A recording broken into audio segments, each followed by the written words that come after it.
What's going on, everybody? Thanks for stopping by, checking out the video. If you've been following along lately, you've noticed I've been putting out quite a bit of content lately, focused on security. And I will also be putting out some content in the near future. It probably won't be happening right away, but I will be. It'll be like a 80-20, 85-15 kind of split where I do sprinkle in some service provider material too, on heavy XR, because like no one has a lot of XR topics out there on YouTube. There's a lot of iOS and a lot of ASA, and some Nexus, but mostly iOS. I think with YouTube's content, you could probably pass the CCIE, or multiple CCIEs for that matter. But anyway, what I'm planning on doing as we go through here is on the topology that you see, we have server, there we go, server 2, right there, right there. The webcam is actually a little off, because I feel like I'm right there, and well, it's actually pretty good. I'm pretty centered. So what you don't see is the issue and the reason why you're watching this video. So just to bring you guys up to speed as to some of the recent changes that I've made to the network and some of the stuff that we're going to be doing to fix these issues is on this page right here. We have PRTG, right? PRTG is set up, and before we were doing the last access list video, we went through and we talked about how we needed to go and use access lists to permit traffic and stuff like that and restrict it, to use the access list layer 3, layer 4 inspection engine to do its job. Now, when I say layer 3, layer 4 inspection engine, that normally to somebody that knows ASA would refer to the modular policy framework, which we're not using yet. That's an upcoming section that I'm going to be going into. So just so you guys, I have the next section coming up is going to be, this section's NAT. The next section after that is going to be MPF, Modular Policy Framework, and all of the things that go along with that. Then, because it ties directly to it, there's going to be quality of service. And then we have our failover, both active standby and that's what we're going to be covering.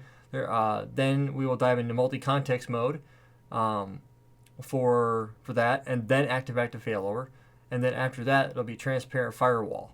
So we have quite a bit of stuff to cover and stuff like that, but I still have to do a lot of testing and stuff like that. So I'm trying to test it before I put it out, but sometimes it works out, sometimes it doesn't. And I'll be honest with you, I had to take a step back and really learn NAT on the ASA, because I can do it from the inside out. I can do internet-based NAT, which means that you would use you would NAT through the firewall to the internet, but it's always been the reverse path that has always messed me up and stuff like that. So I spent some time, and I've known how to do it in the past by basically looking it up and copying, pasting, and tweaking some stuff, and then laying it in there. If you really sit down and you take the time to learn it, it's pretty easy actually. So, the routing here in the topology right now, everything behind the ASA has been turned off routing-wise. So there's no more EIGRP running on the switch on the routers. EIGRP is still running on the ASA, but it doesn't have any peerings. And the routers, all the IP routing has been turned off. So basically, they're acting like a PC, and they've got a default gateway configured on to point to ASA v1. So layer 2 connectivity is still there, but routing is not. So what we're going to be doing is we're going to be leveraging NAT to allow internet access outbound. And so we're going to go with a number of different variables for that to come into play, and break down how we're going to go about doing that. And I've got it structured in a way that allows us to play around with the technology, and we're going to be taking a look at it from a couple different perspectives. We're going to be taking a look at it from the perspective of dynamic PAT and dynamic NAT, and then we're going to settle in on static NAT and static PAT. Once we have those done, I'll show you a little bit of a redundancy option that you could throw in there if you want to, and then we'll dive into NAT exemption. Now, NAT exemption is going to be the last thing that we cover before we dive into the MPF section, because we need to understand it's very possible, and I just tested this out a little while ago, that if, as an example, if you have NAT running for internet services on the ASA and you've got a device sitting behind the ASA that's able to access the internet, if you don't configure NAT correctly on the ASA and you have a site-to-site VPN, so I set up a site-to-site VPN between ASA 1 and ASA 3 and allow test 9 to talk to test 15 and test 15 to talk to test 9, and I was able to ping back and forth, but only after I enabled NAT exemption.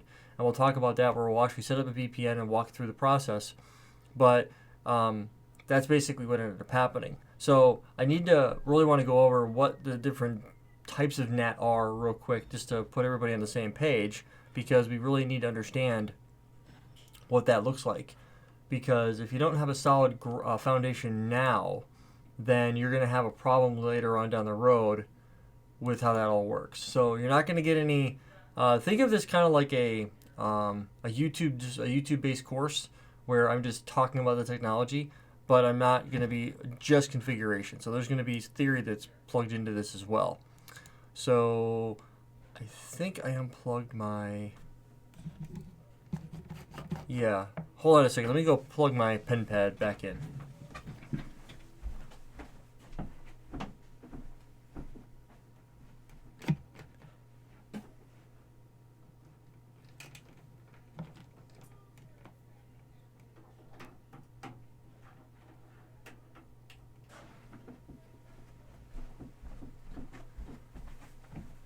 Alright, give that a moment to get recognized and all that good stuff.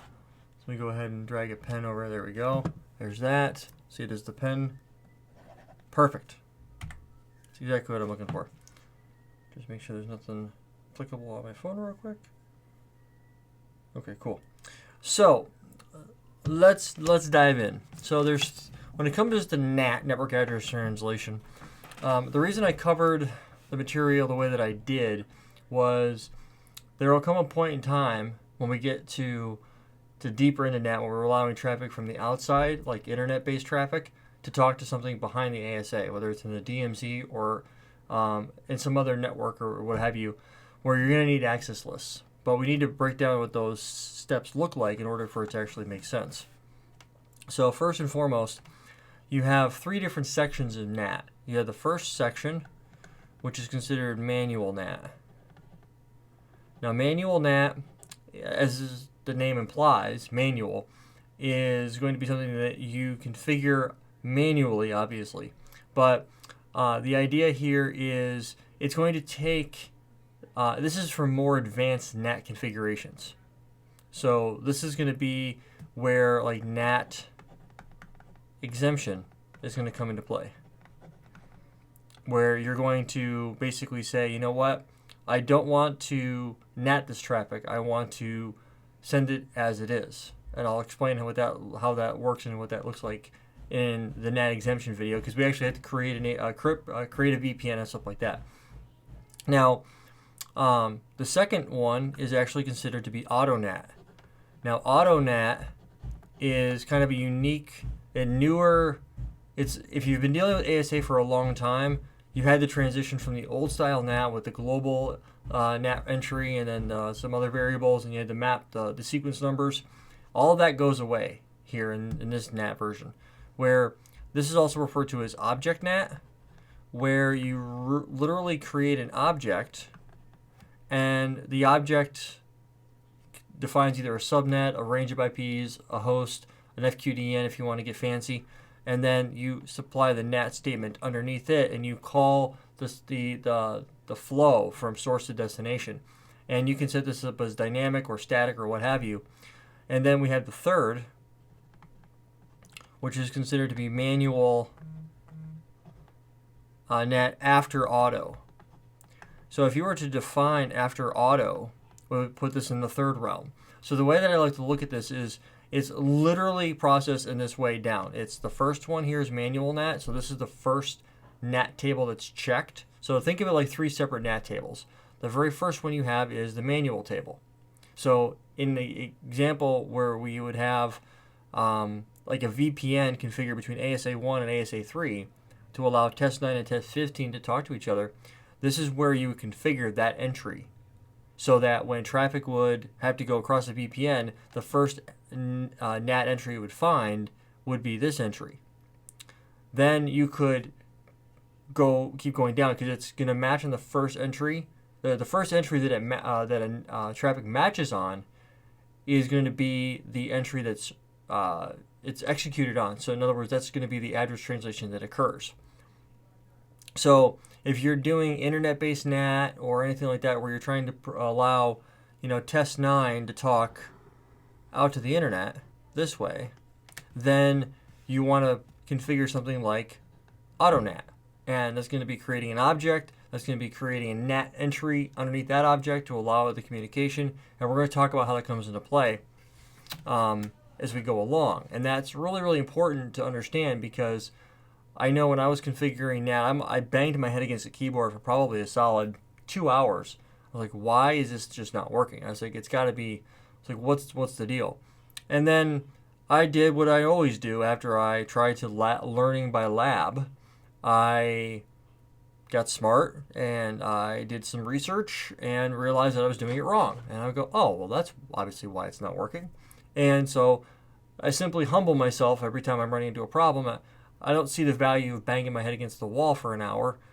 I could spend that same hour and just watch some material online. I have access to material via the internet and stuff like that I can go watch and go, oh, that's what I'm doing wrong. Okay, cool. I learned something and then I'm able to lab it out and go, oh, that's actually a lot easier than it really is. Now, the third section here is, again, process. This is the third table that's processed, or third section of the table, I should say. And it's configured after auto. So just like an access list, you're going to have, in the first section, you're going to have the most specific up here. But it's not like you can't have specific entries in this table or this table either. Because there's one table, there's one NAT table on the ASA, and it's broken up into 3 different sections. The first section that's processed is the manual table, where you would do things like NAT exemption, or what they refer to as twice NAT, where you can NAT the source address and the destination address. And if there's no matches in that, or there's nothing configured in that table, then it goes on to the AutoNAT section, which is the second section of the table that's analyzed. And if an entry is matched, it's going to go ahead and allow traffic to get natted. Now, what's interesting about this is when we configure our site-to-site VPN in the NAT exemption video, we're not going to create the manual NAT entry right away. The reason why is I want you guys to see the impact. And then looking at the log viewer, you'll actually see that the moment you allow the NAT, or you insert the NAT exemption configuration in the first section, or the first phase, depending on how you want to word it, section or phase, pretty much means the same thing to me. Then you'll see the phase 1 communication between ASA 1 and ASA 3 actually take place. And then you'll know, okay, it's actually working. Before you do that, because there is no manual configuration and you have there's an object configured under AutoNAT to allow test 9 to talk to the internet, that's going to be the entry, the NAT entry that is matched and the traffic is sent outbound. But the problem being is it will go out. You'll see communication going out. The problem with that, though, is you're not trying to have it go that route. And a lot of times what's going to end up happening is the traffic will go out. So like for instance, test 15 has an IP address currently of 192.168.15.0/24. Now, when you're on test 9 and you're pinging this address, the default gateway points you to the ASAV1. ASAV1 has a default route on it to point to R1. But once it gets to here, it dies because there is no 192.168.15 network in the routing table of R1. So it's going, I don't know. And if the router doesn't have a route in the routing table, it's got to just discard it. Unless there's another default route, and then it'll just send it upstream to the next box until it finally gets to the destination. But since R1 doesn't have a default route, or it does have a default route, but what will end up happening is it actually won't stop here. It'll keep going because there's a default route here, there's a default route here, there's a default route out here. So what will end up happening is the traffic will actually make it all the way out, and behind here there is a 3750 G switch that connects to a 2851 Cisco router that connects off to my real iNet connection. And there happens to be a NAT entry that allows this major prefix, a /16, out to the internet. Well, in that particular case, the traffic actually gets NATed. The problem with that, though, is when I simulate the traffic from this IP address, it's getting NATed to this outside IP. So in this case here, it's getting NATed to 10.1.10, right? But the destination is going to this address right here. But so it gets NATed from 10.100.10.9 to this address right here, and then it gets sent out. And because the home router has a 10.0.0.0/8 access list configured, it says anything 10 coming in can get NATed outbound. So, but the problem is when you're pinging it, you're actually pinging this IP, and there's no routing, there's no entry in the routing table. So it'll actually get to my home router and then just die. It won't go anywhere because there is no entry in the routing table for anything 192.168. But there is a default route, and the default route will keep going and keep going and keep going until it hits the edge of the network to where there is no longer a match. Well, okay, with all of that said, then we have the manual after auto. So this is what I refer to as the last ditch effort. So this is where you would put any other entries that don't have another NAT entry configured. This is where they would go. I personally have never used manual after auto, but I have used the first and second sections. Second more than first, but you have to use the first one if you want to enable VPNs and NAT at the same time. Because for the longest time, when I was developing firewall designs, I was doing for iNet traffic, I was doing 2 firewalls, and for VPN traffic, I was doing 2 firewalls. So there was a total of 4 firewalls that I was ordering for a customer, and I was doing load balancing here, and I was doing load balancing here. On the VPN, I would have a certificate installed on this guy of VPN 1 or VPN and VPN 2 and whoever.com, and then VPN traffic would terminate on these firewalls, and then internet traffic would go out on these or come in depending on the need of or what the firewall had going on behind it. So I would do that all the time, but I wouldn't take it any further. Now, you might actually have a legit reason to do manual after auto, and if you do, awesome. That's basically what's happening here.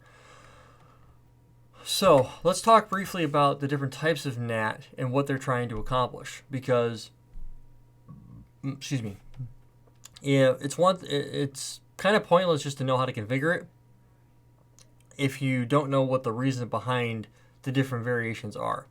So let's explain the difference between a NAT and a PAT real quick. So NAT stands for Network Address Translation. So what this means in reality, it's a 1-to-1 correlation. So IP to IP. Okay? So you're trying to map some IP to some other IP. You're trying to map 10.1.1.1 to, say, 10, or let's say 11.6.2.4. That's what the 1-to-1 translation is. This is great for if you need to dedicate a whole IP, a whole public IP, to a single internal user or a single internal host. That would work all day long. that's a good use for NAT. Now, NAT can be configured dynamically or statically, and the bulk of what we're going to be doing in this section is going to be what I refer to as object NAT. So we're going to create different objects for different things, and we're going to have different NAT rules that apply.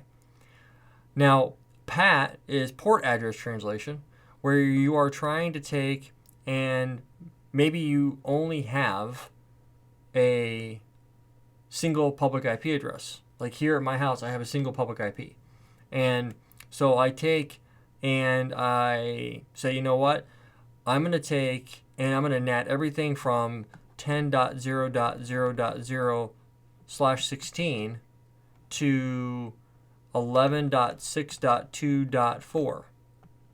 Now, one of the big correlations to understand here is when you're doing PAT, it's okay for all of the NAT entries that you configure to use what they call the interface command inside the dynamic interface is the logic string. And what you're basically doing is saying, okay, any traffic from the inside going out to the internet, go ahead and NAT it over to this public IP.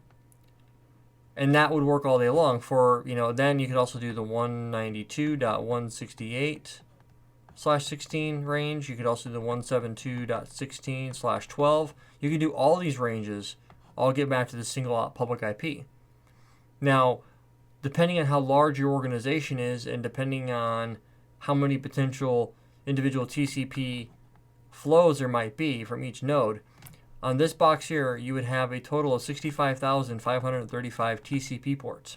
Now, you're also going to have the same amount in UDP as well, but the likelihood of you tying up every UDP port is pretty unlikely. It's more likely, depending on the size of your environment, to be mapping over to to be tying up all of the TCP ports on a single IP address. Because every IP gets a full IP stack, which means that it's going to have 65,535 TCP and UDP ports. So what does that come out to? Like 130,000 and change, 132,000 and change, something like that. I don't know the math off the top of my head, but it's going to be a lot. So when you take that logic and you run with it, it would make more sense for smaller organizations to do PAT and larger organizations to do what they call NAT.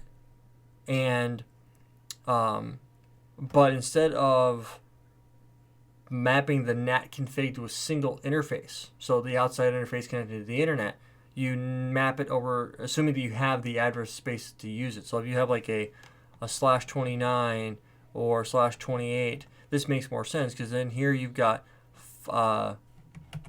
6 usable IPs. Here you've got, so this is 8, this is 16. So here you've got 13 usable IPs you can throw out there.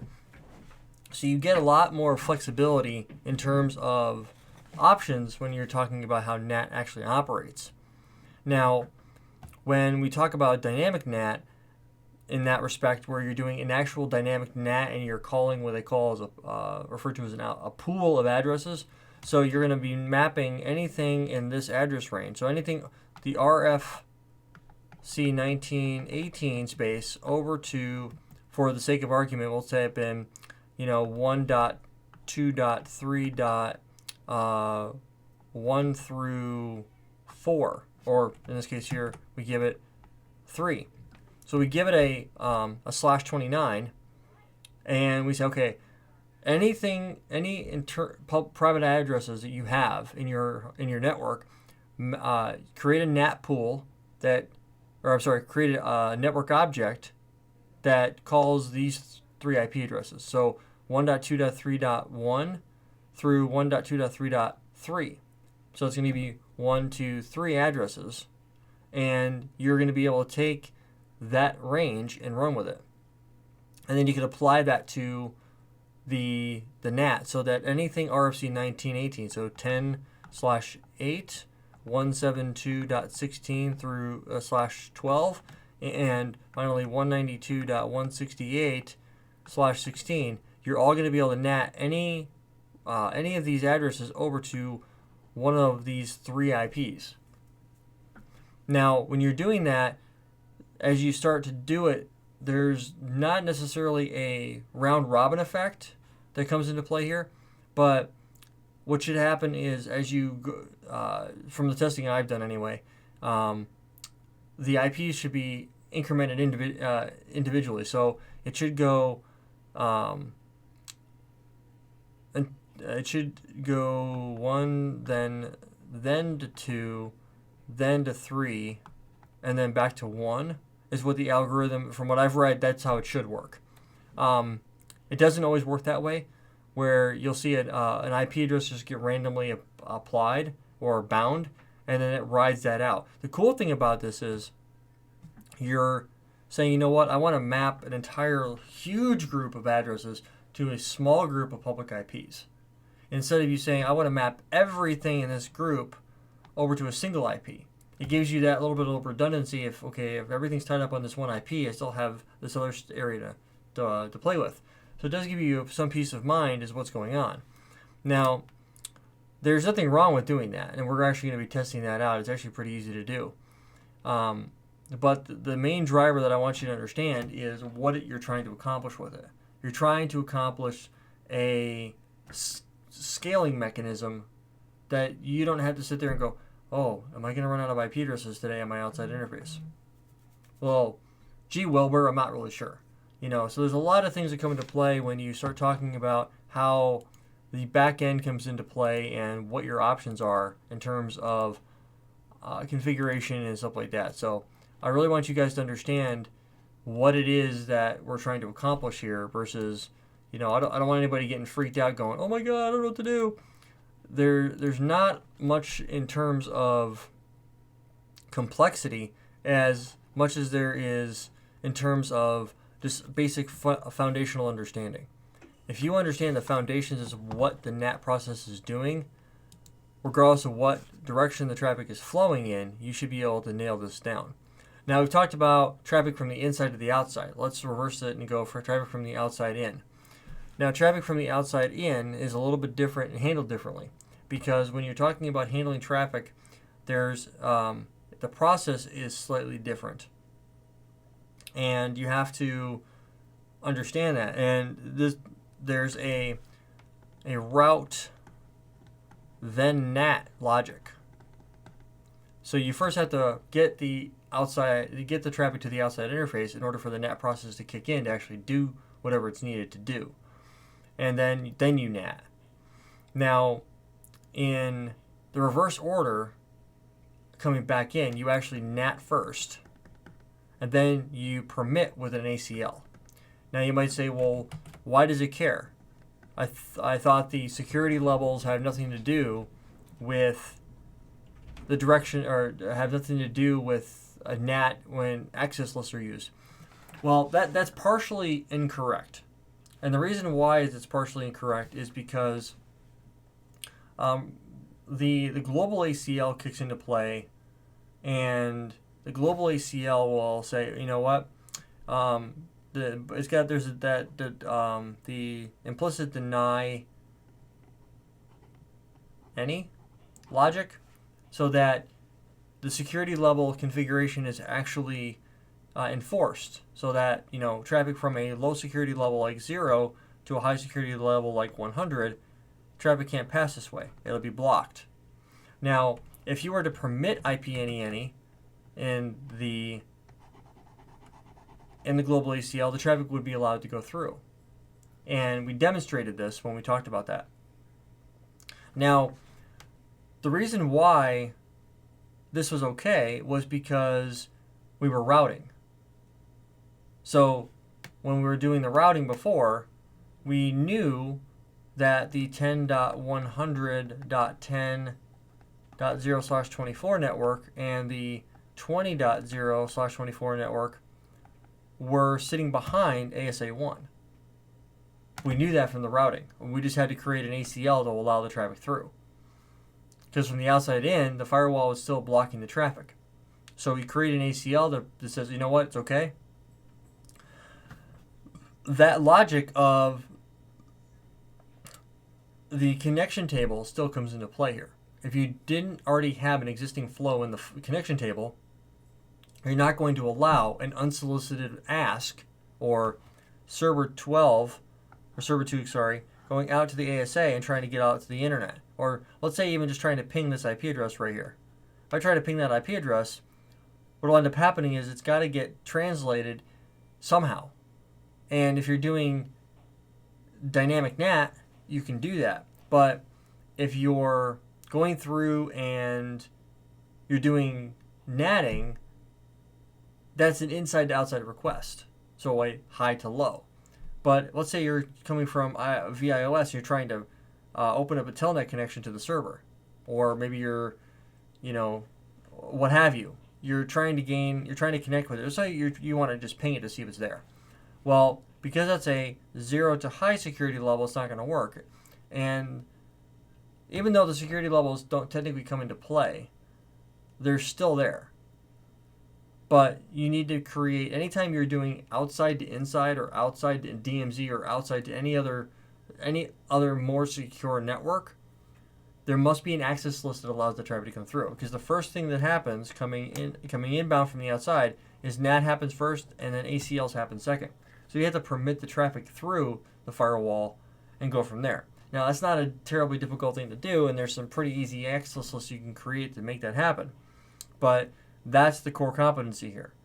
So that's one of those things where if you have to do the configuration to allow outside access into something, firewall, what have you, then you can do it. You just have to be cognizant of what it is you're trying to allow to go through.